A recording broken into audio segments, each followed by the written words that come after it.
How to install Fortnite on PS4. Hey everybody, welcome back to the channel. In today's video I'm going to guide you through the steps on how you can install Fortnite on your PS4, so make sure to watch the video till the very end.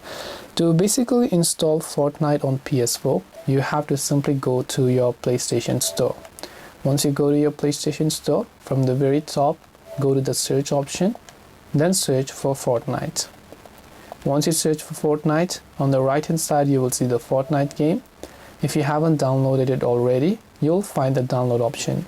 This is a completely free game, so you don't have to pay for it. Just make sure that you have got enough and plenty of storage, because this is a very heavy game that requires at least 40 to 50 gigabytes of free space. So once you download it, your installation will begin. This way you'll be able to install Fortnite on PS4.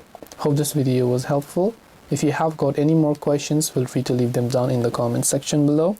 Thank you for watching till the very end of this tutorial, and see you soon in the next video.